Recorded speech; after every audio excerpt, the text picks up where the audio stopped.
J'avais dit shalom. Dis à ton voisin, le prophète a dit shalom. Alléluia. Merci beaucoup pour merci.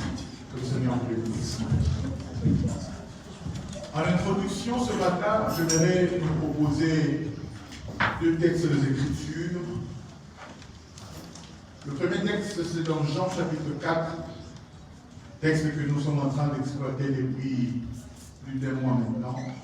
Je pense que nous allons continuer encore parce que je n'ai pas encore fini avec ce texte. Jean chapitre 4, 10 à 14. Jean chapitre 4, 10 à 14. Et puis nous lirons aussi Jérémie, le prophète Jérémie, chapitre 2, le verset 13. Jean chapitre 4, 10 à 14. La Bible dit, Jésus lui répondit, si tu connaissais le don de Dieu et qui est celui qui te dit, donne-moi à boire, tu lui aurais toi-même demandé à boire et il t'aurait donné de l'eau vive. Seigneur, lui dit la femme, tu n'as rien pour puiser et le puits est profond. D'où aurais-tu donc cette eau vive? Es-tu plus grand que notre père Jacob qui nous a donné ce puits et qui en a bu lui-même ainsi que ses fils et ses troupeaux? Jésus lui répondit, quiconque boit de cette eau aura encore soif. Mais celui qui boira de l'eau que je lui donnerai n'aura jamais soif.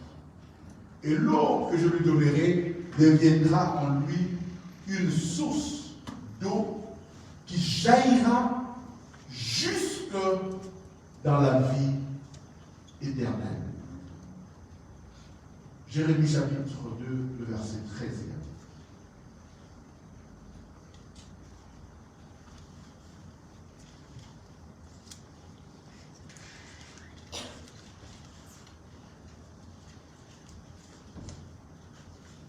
Jérémie 2, 13 nous dit, car mon peuple a commis un double péché. Ils m'ont abandonné, moi qui suis une source d'eau vive. Pour se creuser des citernes, et des citernes crémassées qui ne retiennent pas l'eau. Parole du Seigneur. Parole du Seigneur. Amen. Merci de poser ta Bible, ta tablette, ton téléphone. S'il te plaît, tu peux prendre 5 secondes et acclamer la parole de Dieu. Et acclamer la parole de Dieu. Et pendant qu'il va te bénir ce matin. Alléluia. Merci de faire grâce et que le Dieu des cieux bénisse sa parole.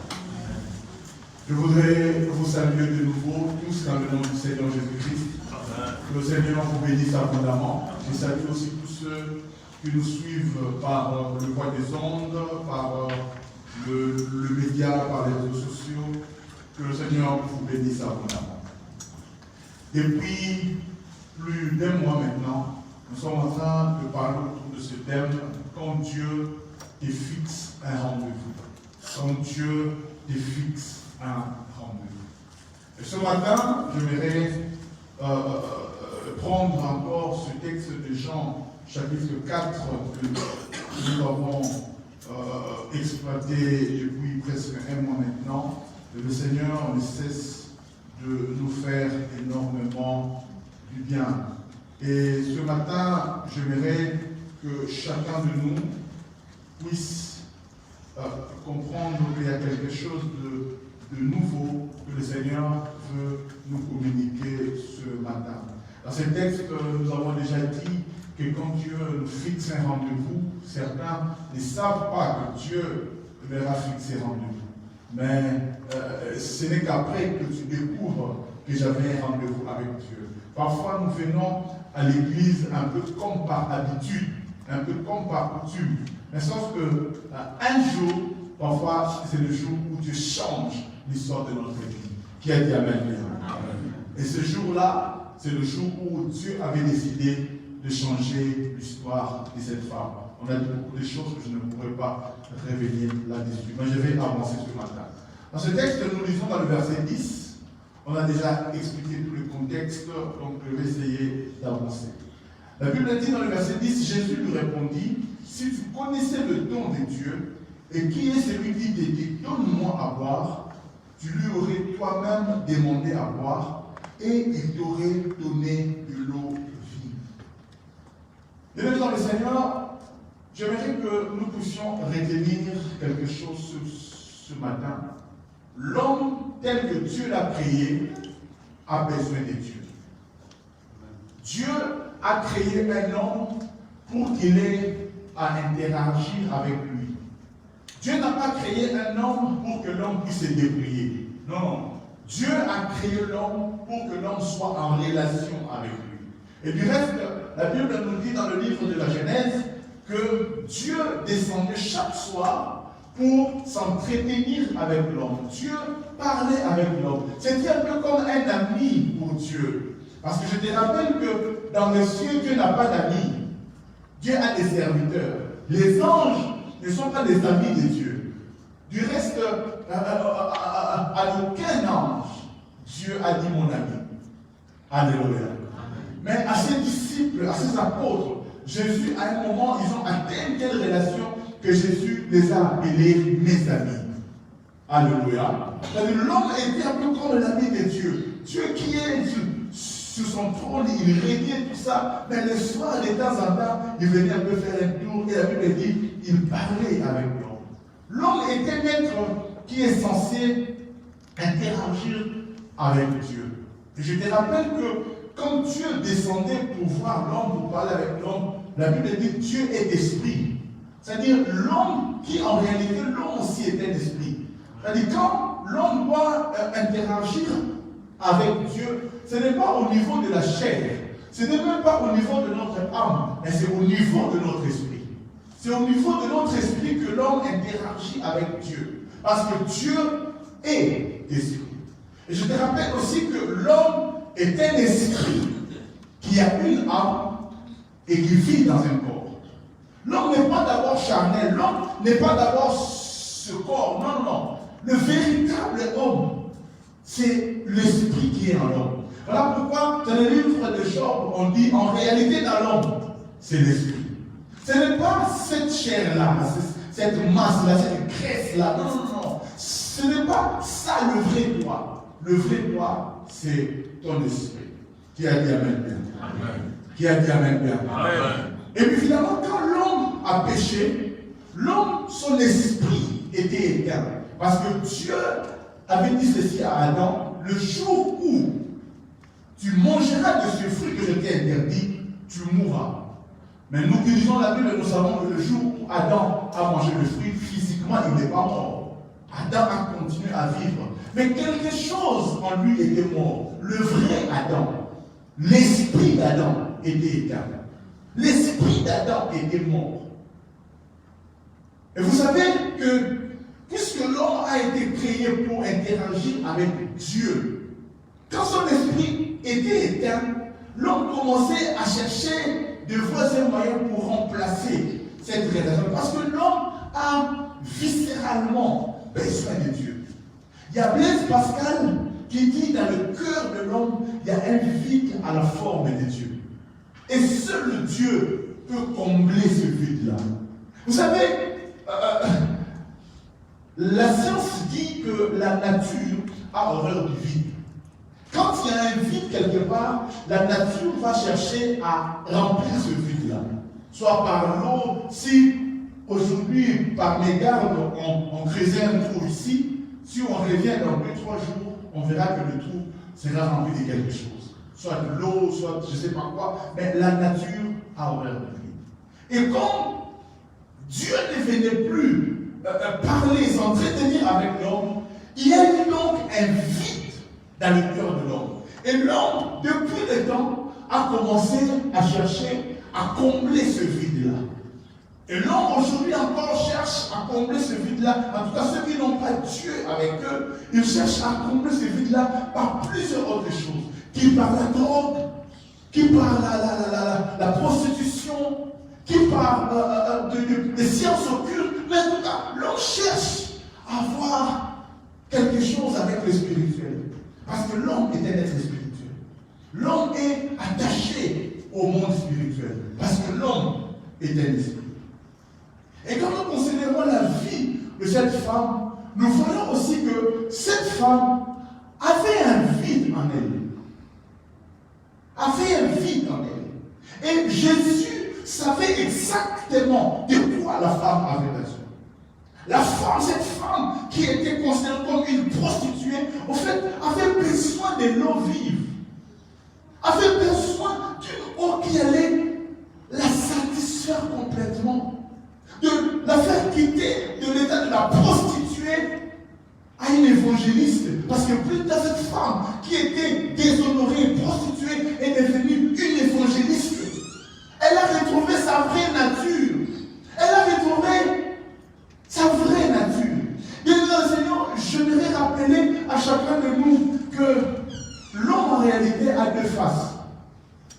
Je disais l'homme en réalité a deux faces. Dis un peu à ton voisin, tu as deux faces. Dis-le Seigneur, tu as deux faces. L'homme en réalité a deux faces. C'est pourquoi il faut toujours avoir le discernement. Celui qui n'a pas le discernement va peut-être juger seulement l'homme comme ça en apparence. Tu peux voir quelqu'un comme ça, oh prostituée, mon une simple prostituée. Alors que quand Dieu la regarde, Dieu ne voit pas une prostituée, Dieu voit une évangéliste qui va bouleverser Saint-Étienne. Est-ce que je parle à quelqu'un? Ne regarde pas seulement quelqu'un comme ça, parce qu'au-delà de l'aspect physique, il y a un aspect spirituel qui est caché. Voilà pourquoi je n'aime pas trop juger les gens. Parce que seul Dieu connaît l'avenir de quelqu'un.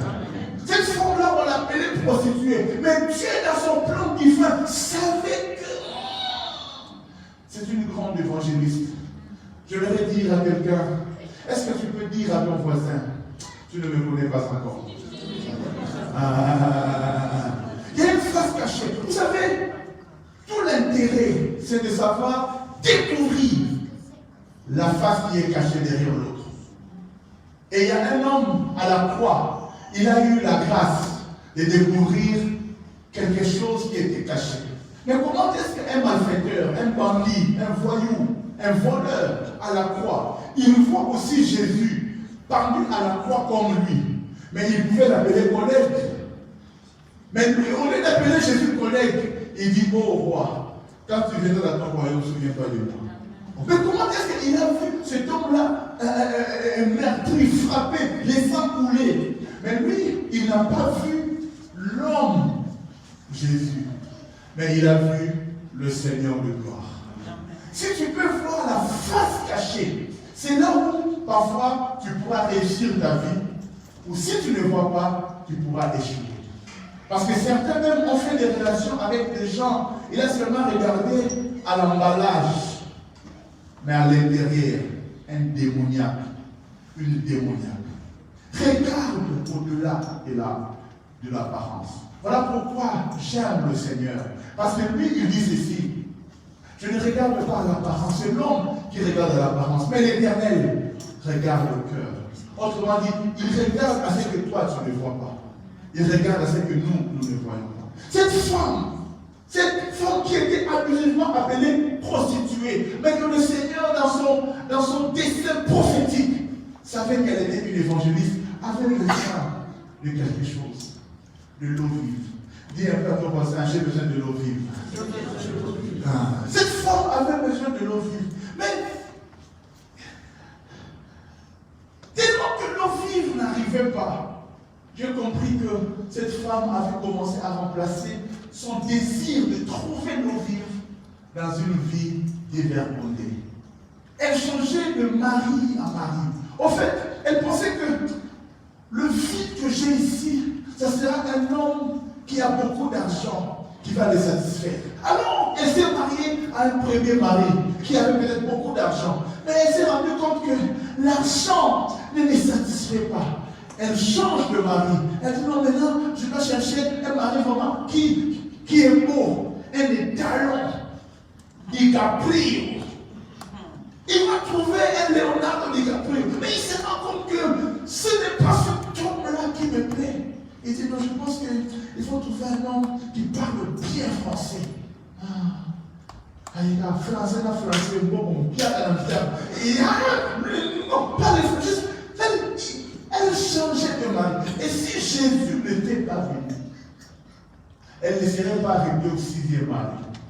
Elle aurait continué. En fait, elle n'était pas à la quête d'un mari. Le mari ne peut pas satisfaire le désir qu'elle avait. Je voudrais ouvrir une parenthèse que je vais très vite refermer en disant ceci. Si tu penses que l'homme peut combler ta vie, tu te trompes. L'homme ne peut pas combler ta vie. Le seul qui peut combler ta vie, c'est Dieu. L'homme peut contribuer à ton bonheur. La femme peut contribuer à ton bonheur. Mais il ne peut pas tout faire. Tu as des désirs que seul Dieu peut accomplir. Je disais, tu as des désirs que seul Dieu peut accomplir. La femme avait une attente, elle cherchait, mais elle ne trouvait pas. Mais finalement, elle va rencontrer celui qui avait la clé de son bonheur. Celui qui pouvait vraiment lui donner ce qu'elle désirait. Ce qu'elle désirait. Elle rencontre Jésus et Jésus lui demande de l'eau. Elle commence à dire, pourquoi toi tu peux me demander de l'eau? Moi je suis une Samaritaine, toi tu es un juif, il n'y a pas de relation entre nous. Écoutez ce que Jésus lui dit. Il dit, si tu connaissais, c'est-à-dire tu me vois mais tu ne me connais pas. Tu me vois mais tu ne me connais pas. Il dit, si tu connaissais le don de Dieu, cet enseignement va nous amener à parler de dons spirituels. Je parlerai de dons spirituels juste dans cet enseignement. Et je crois de tout mon cœur que cela va nous bénir énormément. Parce qu'il y a certains d'entre nous ici qui sont des prophètes, mais ils ignorent. Il y a des dons qui sont cachés qui peuvent être révélés. Qui a dit Amen bien. Il dit, si tu connaissais le don de Dieu, et qui est celui qui te dit, donne-moi à boire, tu lui aurais toi-même demandé à boire, et il t'aurait donné de l'eau vive. Et la femme dit, mais tu n'as rien. Et puis finalement, Jésus lui dira, quiconque boit de cette eau. Parce que quand Jésus lui parle de l'eau vive, la femme voit juste l'eau. Non, je ne te parle pas de cette eau-là, de cette eau naturelle. Je ne te parle pas des H2O. Je te parle d'une autre eau. Je te parle de l'eau vive. Parfois, vous savez, quand Dieu vient nous parler, nous, on ne voit que le matériel. On ne voit que là. Quand on vient à l'église, tout ce qu'on cherche, c'est le matériel. Mais écoutez, Dieu ne va pas juste te donner l'eau ou l'argent. Dieu ne va pas juste te donner la voiture ou les enfants ou le mariage. Non, mais Dieu veut te donner quelque chose qui va produire l'argent. Tu as raté l'occasion de dire mon amen. Dieu ne te donne pas l'argent, le mariage. Non, Dieu va te donner quelque chose qui va produire l'argent. Quelque chose qui va produire le mariage. Quelque chose qui va engendrer les enfants. Non, Dieu ne te donne pas. Dieu ne te donne pas. Vous savez, quand tu demandes à Dieu la mangue, il te donnera une graine. Quand tu demandes à Dieu une forêt, c'est non, je veux une forêt. Dieu ne te donnera pas la forêt. Dieu te donnera une graine. Et dans la graine, alors que quand toi tu prends la graine, tu dis, what is this? Mais c'est quoi ça? Moi j'ai demandé la forêt. Seigneur, tu me donnes seulement la graine. Non, dans la graine, il y a la forêt. Je disais dans la graine, il y a la forêt. Je disais dans la graine, il y a la forêt. La femme demande l'eau. Il dit, mais si je te donne cette eau, tu auras encore soif. Demain, tu reviendras encore boire cette eau. Mais moi, je ne veux pas te donner seulement cette eau. Mais je veux te donner l'eau vive. Qui, écoute, deviendra une source en toi. Et vous savez, quand Jésus lui parle d'eau vive, il ne parle pas de l'eau, mais il parle du Saint-Esprit. Je disais, il lui parle du Saint-Esprit. Je vous ai dit en introduction que l'homme cherche le monde spirituel. L'homme cherche à avoir une interaction avec le spirituel. Et vous savez, dans Jérémie 2, verset 13, que nous avons lu, la Bible dit, car mon peuple a commis un double péché. Ils m'ont abandonné, moi qui suis une source d'eau vive. Dieu, c'est Dieu qui parle. Hein? Il dit, je suis une source d'eau vive. Mais mon peuple m'a abandonné. Vous savez, quand Jésus dans Jean chapitre 4 va dire, je suis la source d'eau vive, c'est moi qui donne l'eau vive, il est en train d'affirmer sa divinité.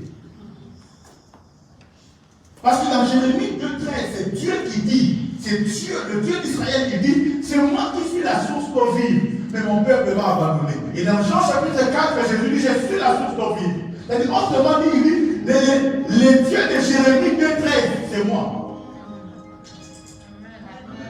Les dieux de Jérémie 2,13, que le peuple d'Israël avait abandonné pour aller chercher des citernes crévassées. C'est Dieu-là qui faut abandonner, c'est moi. En fait, Dieu, il est celui qui donne le vrai esprit. Alléluia. Dieu est celui qui donne la vraie force, la vraie richesse. C'est Dieu qui donne cela. Mais non, malheureusement, Dieu dit, les hommes vont chercher à creuser des citernes, mais des citernes crévassées. Vous savez, quand vous abandonnez Dieu, vous allez chercher à remplacer Dieu par autre chose. Et malheureusement, les hommes vont remplacer Dieu avec des citernes, mais des citernes crévassées. Vous voyez, quand on était jeunes, nous tous aussi quelque part, on voulait faire des expériences ésotériques, avoir des fétiches dans le monde spirituel. Et moi, je me rappelle quand on était à l'internat, à Kisankou, tous les étudiants, pratiquement à un moment, on voulait avoir des tours KO. On appelle ça comment? Des camos. Ou en français, on dit comment? Des camos. Des camos seulement. On voulait avoir des institutions pour que s'il y a bagarre. Et puis moi je me rappelle, il y a des amis, et puis apparemment ça marchait. Il y a d'autres amis qui avaient des fétiches comme des, on appelle ça comment, Johnny Cowboy. C'est-à-dire, quand tu viens d'attaquer, il fait ça. Et puis tu tombes. Comment ça marchait? Et puis moi je me rappelle, je sais plus, j'étais parti pour prendre des coups KO ou tête dans le vide. Mais on m'a donné. Et qu'il a en français dit comment? Des interdits. Des interdits, voilà. On m'a donné un interdit qu'il ne faut pas manger la tête des poissons. Depuis j'avais pris ça, je ne m'étais jamais battu. Mais tout mes souliers. Et puis un jour, je me rappelle, à midi, on avait très faim. Et puis on a acheté des choux, on est parti au marché. C'est comme la sorcellerie. Tous les poissons qui détectent. Mitou. Et puis maintenant, je me dis, mais là, cette fin-là, au talier qui est là, au talier pour ton poisson. Alléluia, j'avais trop faim. J'ai finalement acheté seulement la tête du poisson et je suis allé manger. En fait, même dans la jeunesse, même dans notre jeunesse là, on cherchait à avoir un peu des expériences spirituelles. Parce qu'en fait, l'homme cherche à avoir des expériences spirituelles. Et le diable, sachant cela, voilà pourquoi il est en train d'initier les gens dans la magie, dans le loge, dans la franc-maçonnerie, voilà, dans des expériences, parce que l'homme en soi cherche ça. Mais seulement Dieu appelle ces expériences-là des citernes crévassées. Tu penses avoir de l'eau, mais l'eau que tu transportes, en fait, est en train de couler. Une citerne crévassée, une citerne percée, trouée, ne peut pas retenir de l'eau. Tu peux avoir l'impression que Dieu te donne une puissance, une force, que le diable te donne une puissance, une force. Mais en réalité, c'est une citerne crévassée. Les expériences que tu fais là te conduiront à la mort. Et à la mort certaine, à l'enfer. Dieu merci qui nous a délivrés très jeunes de ces choses-là. Mais il y a certains de ses amis qui sont morts à cause de ces choses-là. Certains amis sont partis comme ça à cause de ces bêtises-là. Le diable, quand il te donne une citerne, tu as l'impression que l'eau est remplie. Mais en vérité, c'est une certaine crévasse. Ça finira par s'épuiser. Mais ce que Dieu te donne, Aujourd'hui, il y a beaucoup même de serviteurs de Dieu qui, cherchant la puissance, ils vont aller faire des expériences avec le diable. Certains même sont devenus des fous. Certains même commettent des scandales énormes. Parce que tout ce que le diable te donne, c'est une certaine création.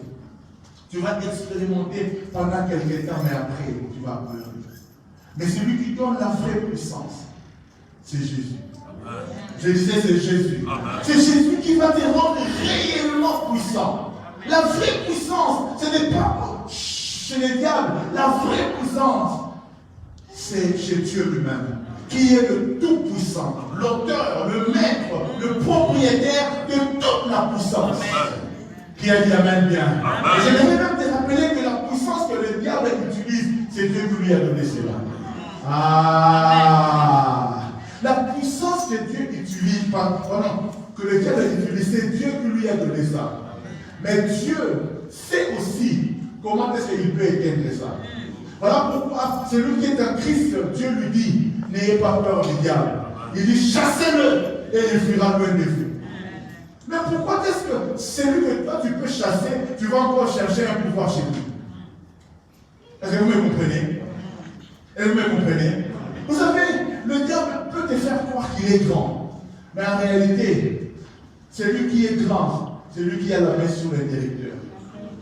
Parce que malgré toute la lumière là, même un petit enfant, si seulement il a la main sur l'interrupteur, il fait ta, toute la lumière.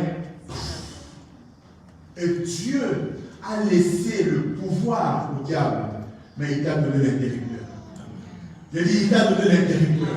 Tu peux le contrôler. Je disais, tu peux le contrôler. Je disais, tu peux le contrôler. Vous savez, l'interrupteur semble un petit truc, mais c'est ce qui peut déclencher la lumière ou éteindre la lumière. Est-ce que tu me comprends? Tu as l'interrupteur. J'ai dit, tu as l'interrupteur.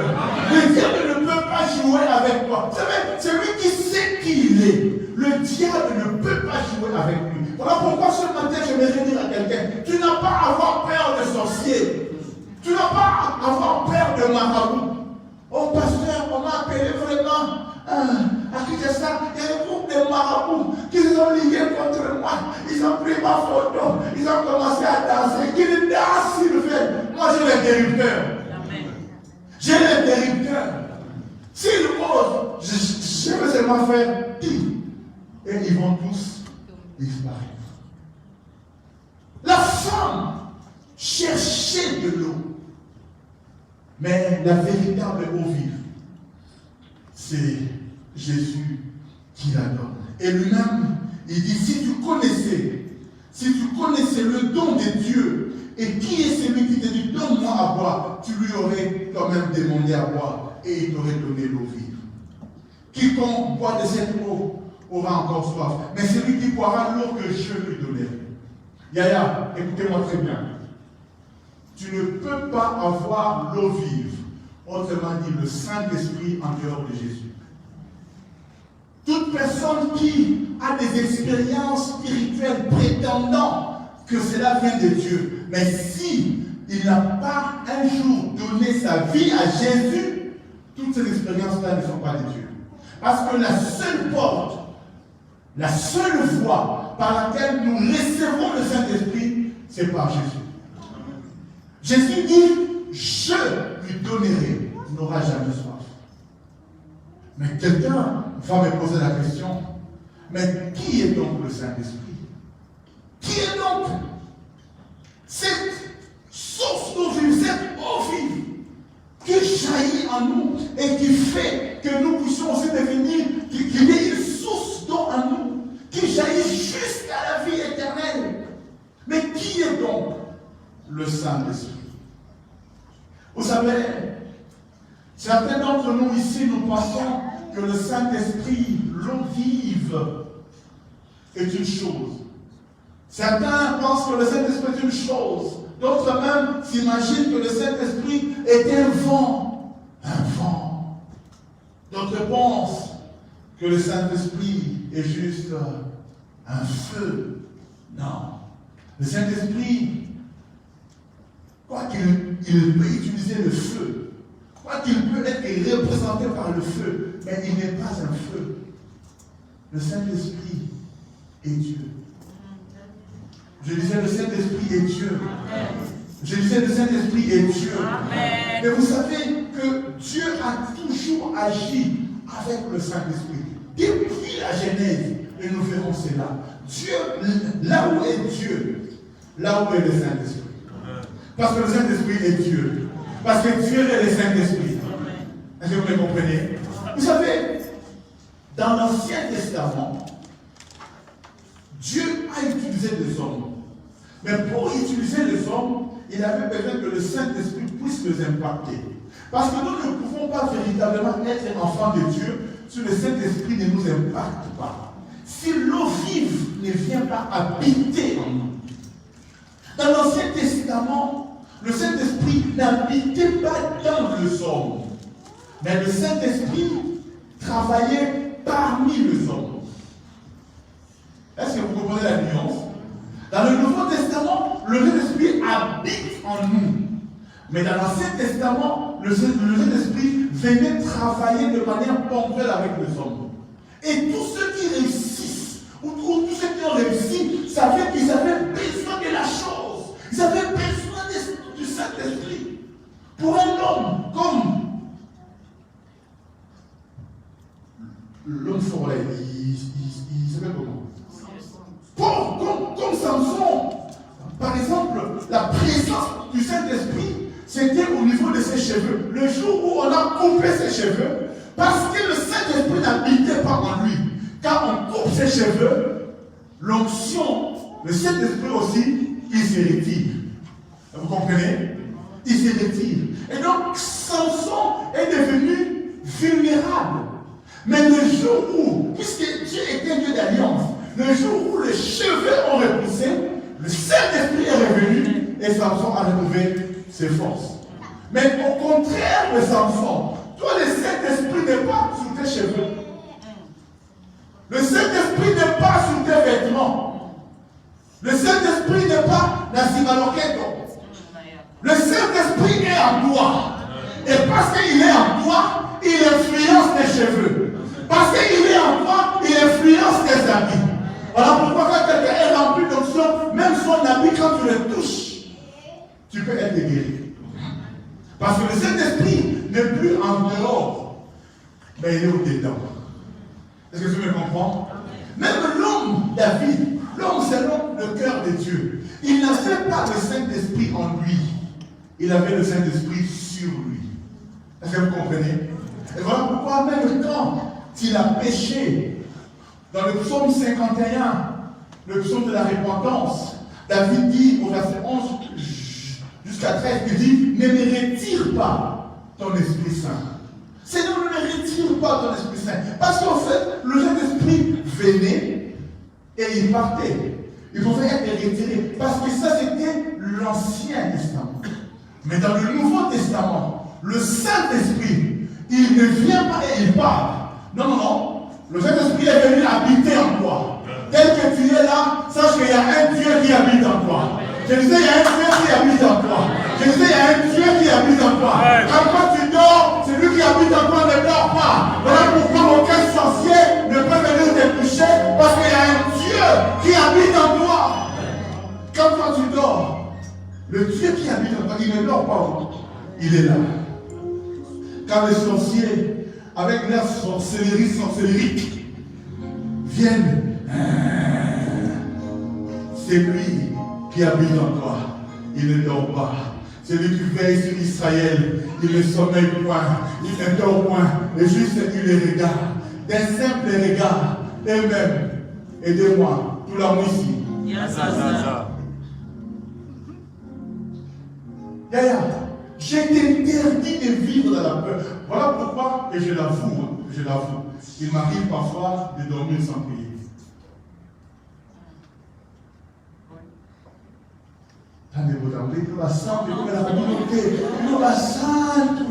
Alléluia. À vous, ça n'arrive jamais. Hein? Il m'est arrivé parfois de dormir. Parfois, tu es tellement fatigué que Tu vas au lit non pas pour dormir, mais tu te retrouves en train de ronfler. Oh, tu n'as même pas eu le temps de prier. Mais c'est toi que je me réveille en pleine nuit. La solidarité, Seigneur, pour toi les noms. Non, je dors calmement. Parce que je sais une chose, que l'esprit qui est en moi, il ne vient pas, il ne part pas. Il est là. Je dis, il est là. Et si jamais il arrive que je ne prie pas, je sais que j'ai un intercesseur auprès du Père. Il intercède pour moi par les soupirs inexprimables. Est-ce que tu peux faire tes mains acclamer pour l'intercesseur? Je intercède pour vous. Écoutez, le Saint-Esprit habite en toi. J'avais dit en introduction que le Saint-Esprit est Dieu. Dis encore ton voisin, le Saint-Esprit est Dieu. Là où il y a Dieu, il y a le chérubin.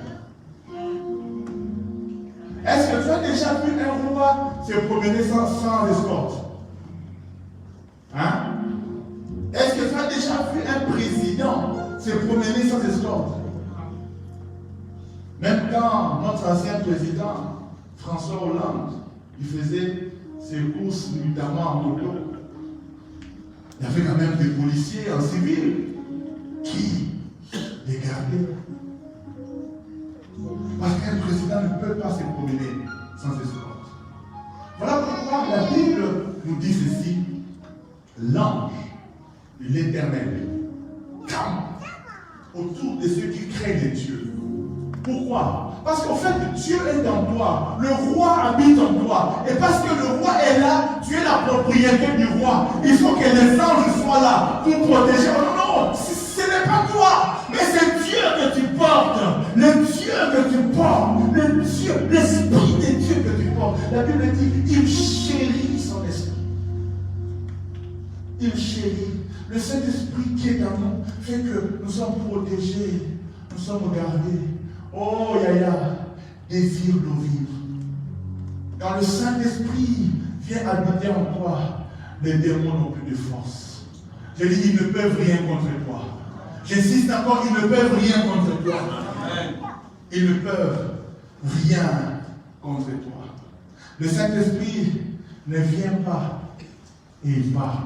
Dans le Nouveau Testament, la Bible dit, dans 1 Corinthiens 12, 13, que nous sommes les temples. Nous sommes l'habitation du Saint-Esprit. Le Saint-Esprit habite en nous. Non pas qu'il vient et il part, mais il habite. Il a pris sa chaise, il a pris son lit, il est venu habiter en nous. Regarde un peu ton cœur. Dis bonjour Saint-Esprit. Il vit en toi. Tu es le temple du Saint-Esprit. Tu es l'habitation de Dieu. Je disais, tu n'es pas n'importe qui. Tu n'es pas un terrain où les sorciers doivent venir danser. Tu n'es pas un terrain où les démons doivent venir danser. Non! Tu es l'habitation du Saint-Esprit. Voilà pourquoi Jésus a dit, il est avantageux que je m'en aille. Parce que si moi je ne pars pas, le Saint-Esprit ne viendra pas. Jésus avait tellement besoin de partir vite. Voilà pourquoi Jésus n'a même pas fait plus de 3 ans en mission ici. Il a fait 33 ans. Vous savez qu'il est Dieu, non? Vous savez que Jésus est Dieu. Il pouvait choisir de vivre pendant 100 ans ici sur la terre. Qui allait le interdire? Il pouvait choisir de vivre même pendant 200 ans. Qui pouvait l'interdire? Non. Mais Jésus a délibérément choisi de vivre 33 ans. Et puis partir. Parce qu'il disait, il est avantageux pour vous que moi je m'en aille. Parce que si je m'en vais, alors le Saint-Esprit viendra. Si je ne pars pas, le Saint-Esprit ne viendra pas. Je voudrais dire à quelqu'un, nous sommes contents parce que Jésus est parti. Nous, on ne pleure pas le départ de Jésus. On attend son retour. Mais on célèbre son départ. Pourquoi on célèbre son départ? Parce que son départ a permis à ce que le Saint-Esprit vienne habiter en nous. J'ai dit le Saint-Esprit habite en nous. Je voudrais dire à un chrétien, le Saint-Esprit habite en toi. Et ce matin, j'aimerais que quelqu'un puisse avoir tellement soif d'expérimenter, d'avoir une relation avec le Saint-Esprit qui habite en nous. Aie une vraie relation. Oh mon Dieu, quand tu as cette relation, quand le Saint-Esprit commence à t'enflammer, quand lui qui n'est pas un feu, mais qui produit le feu, lui qui n'est pas un vent, mais qui produit les vents, qui peut faire jaillir du vent, jaillir du feu. Si il commence à vivre pleinement en toi, j'aimerais te dire que tu deviens indestructible. Je dis tu deviens indestructible. Je dis tu deviens indestructible. C'est que tu ne sais pas. Est-ce que vous voyez la force du volcan? Vous voyez là où le volcan est. Quand le volcan n'est pas en ébullition, tu peux même venir là-bas, prendre des selfies, prendre des photos, parce que le volcan n'est pas encore en ébullition. Hein. Mais le jour où le volcan, c'est le même endroit, mais le jour où le volcan devient en ébullition, si tu veux prendre des photos, c'est à 10 km.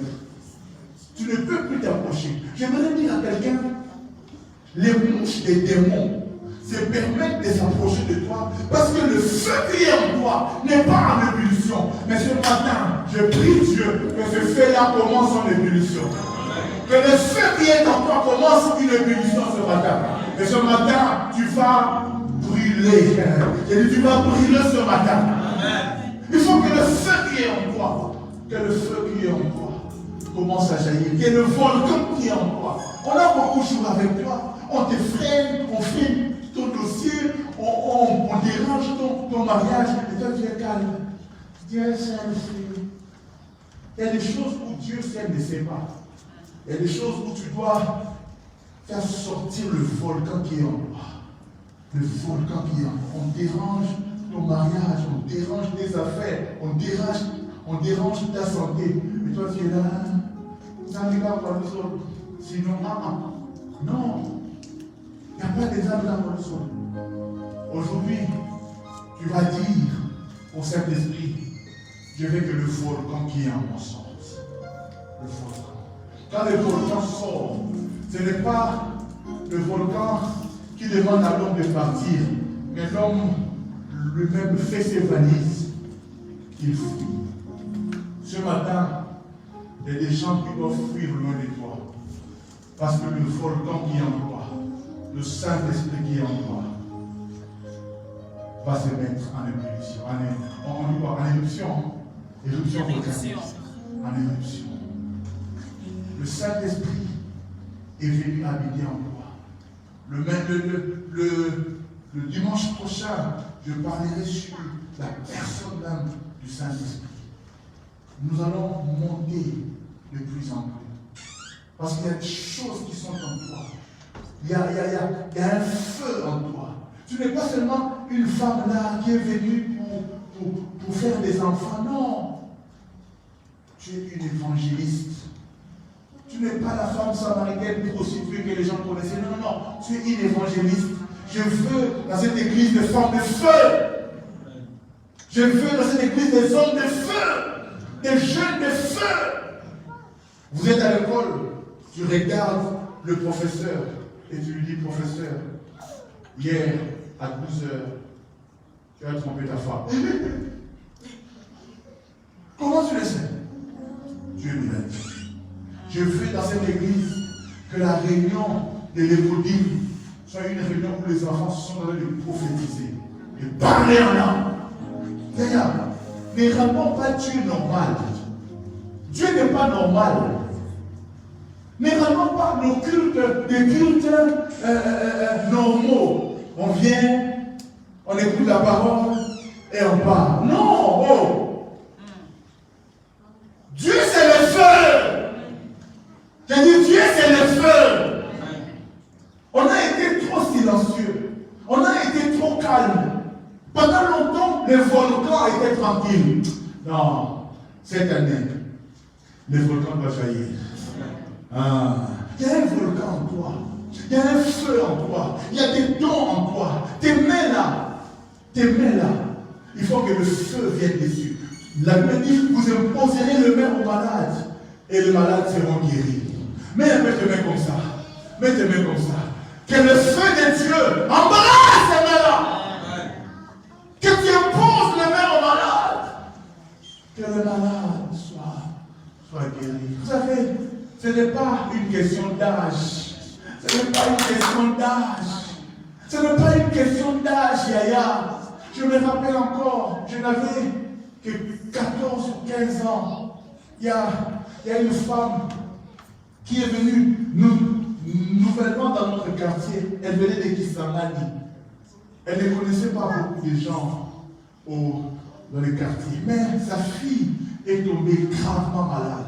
Elle ne savait pas où aller. Elle est partie chez le médecin à CMK. On lui a dit, écoutez, votre enfant, elle est trop malade, elle perd trop de sang. On essaie de la transfuser, mais le sang part. Et on lui a dit, écoutez, dans 4-5 jours, votre enfant va mourir. Alors allez seulement vous préparer. Mais il y a un médecin qui est venu la voir et qui lui a dit, écoutez, nous, le médecin, on est limité. Mais je vais te conseiller, cherche une église et va prier. Vous savez, quand Dieu commence à agir, même les médecins vont commencer à te respecter. Les médecins vont commencer à nous respecter. Alléluia. Alléluia. Le médecin dit, va seulement prier.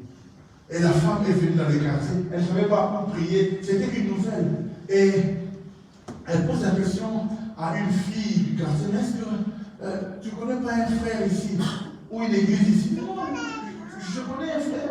Le frère Michel, je vais l'appeler.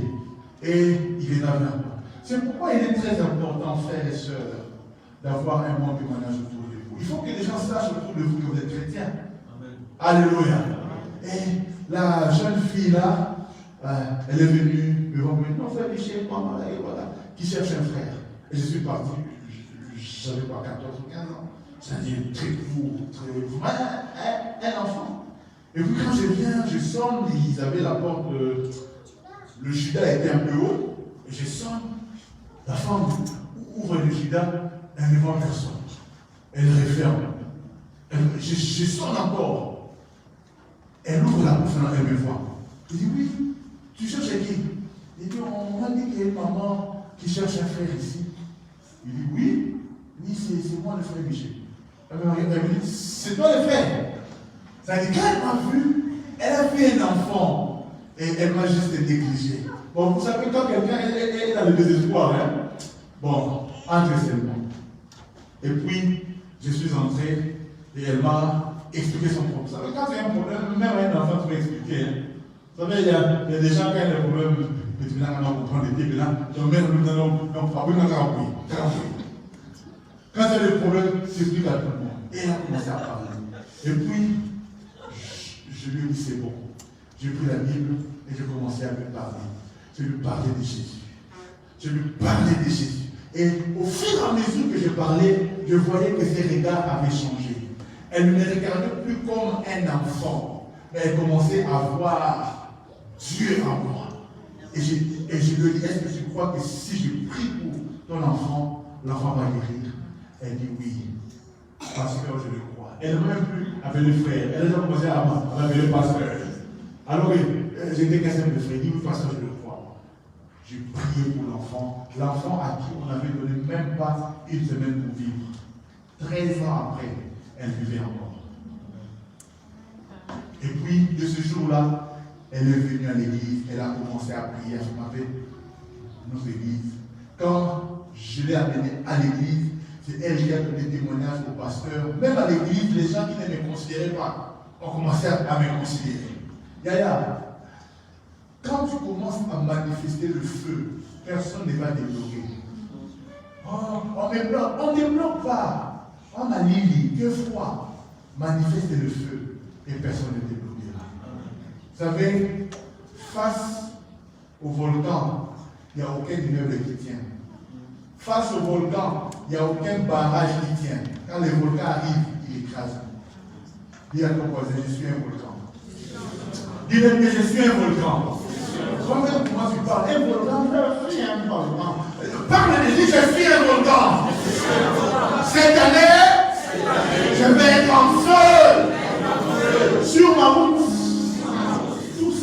rencontrerai, ça va tomber. Des mots de célibat, ça va tomber. Des mots de stérilité, ça va tomber. Des mots de pauvreté, ça va tomber. Quels que soient les démons sur ta route, toi sois seulement les volcans. Lève-toi s'il te plaît. J'aimerais voir des gens qui ont envie que le feu qui est en nous puisse jaillir. Celui qui habite en toi, ce n'est pas un ange. Celui qui habite en toi, ce n'est pas une créature. Celui qui habite en toi, c'est le créateur de l'âme. Jésus n'a pas dit à la femme, je te donnerai juste de l'eau. Non. Il te dit, je te donnerai l'eau vive. Ce matin, quelqu'un dit à Dieu, j'ai besoin de cette eau vive. Et seul Jésus peut te la donner. Ce n'est pas un homme qui la donne, c'est Jésus qui la donne. Et ce matin, ceux qui ont soif, ceux qui sont fatigués, des citernes crevassées, ceux qui veulent vivre une vraie expérience, ceux qui ont soif, il dit venez à moi, venez acheter gratuitement, venez puiser gratuitement l'eau vive. Si tu le désires ce matin, tu peux être le volcan en éruption. Lève les mains là où tu